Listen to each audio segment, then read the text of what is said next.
என்னை ஆட்கொண்டவரும் நான் செவிக்கிறோருமானேன். ஆண்டவராகிய இயேசு கிறிஸ்துவின் நாமத்தினாலே அன்பினல் வாழ்த்துக்கள். கிறிஸ்து இயேசுக்குள் மிகவும் பிரியமான அன்பு சகோதர சகோதரிகளே, மத்தேயு எழுதின சுவிசேஷத்தில் 15வது அதிகாரத்தில் 29 மற்றும் 30வது வசனத்தை குறித்து கொண்டு தியானித்து பாருங்கள்.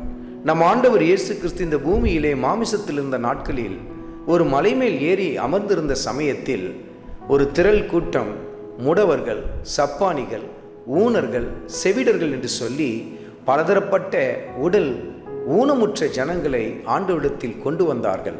ஆண்டவர் அவர்களை தொட்டு சுகப்படுத்தினார். பாருங்கள், கர்த்தருடைய ஆவியானவர் சுட்டி காட்டுகிற காரியம் என்ன?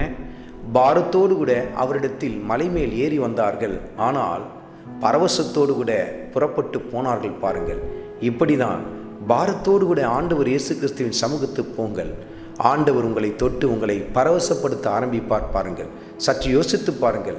இந்த முடவனை அல்லது இந்த குருடனை நாம் சுமந்து கொண்டு மேலே புறப்பட்டு போகிறோமே, என்ன நடக்கப் போகிறது? பாரத்தோடு போகிறோமே, அதிலும் மலை மேல் ஏறுகிறோமே என்று சொல்லி அவர்கள் தயக்கம் காட்டியிருந்தால் அவர்களுக்கு சுகம் அந்த இடத்திலே கிடைத்திருக்குமா? அந்த இடத்தில் அவர்களுக்குள் காணப்பட்ட அந்த விசுவாசத்தை கர்த்தருடைய ஆவியானவர் சுட்டி காட்டுகிறார். நான் மலை மேல் ஏறும் பொழுது குருடனாய் ஏறுகிறேன், முடவனாய் ஏறுகிறேன், ஆனால் ஆண்டவரை சந்தித்த பின்பு நான் அப்படியே இருக்கப் போகிறதில்லை.